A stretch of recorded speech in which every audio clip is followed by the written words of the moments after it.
Let's talk about the guy whose reputation was so terrifying that centuries later, an Irish novelist read about him and thought, yeah, this man is basically a vampire.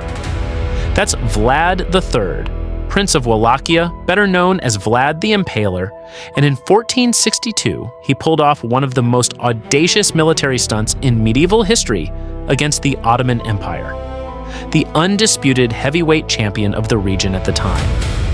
Here's the situation. Sultan Mehmed II, fresh off conquering Constantinople 9 years earlier, was not a man used to losing. He marched into Wallachia with an army reportedly numbering somewhere around 60,000 to 90,000 men, expecting to steamroll Vlad and install a more cooperative ruler. Vlad had maybe a tenth of that force. On paper, this was less a battle and more a formality, except Vlad didn't fight fair, and he didn't fight nice.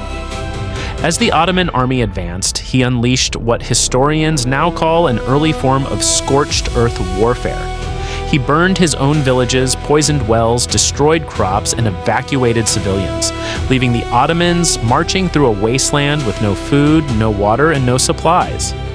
Imagine planning a road trip and finding every gas station deliberately set on fire before you arrive. That was Mehmed's summer. Then came the master stroke, the night attack of June 17, 1462.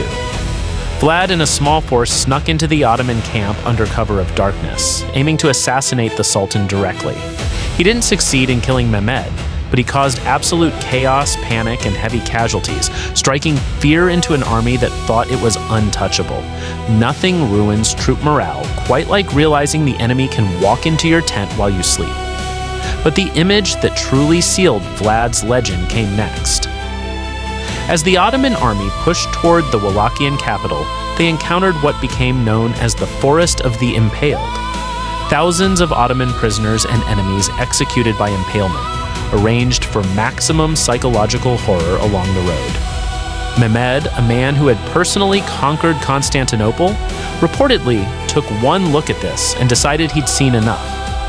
He turned his massive army around and left. Let that sink in. Vlad didn't win with a bigger army, better weapons, or superior tactics alone. He won largely with terror as a strategy, understanding that fear could accomplish what raw military strength couldn't.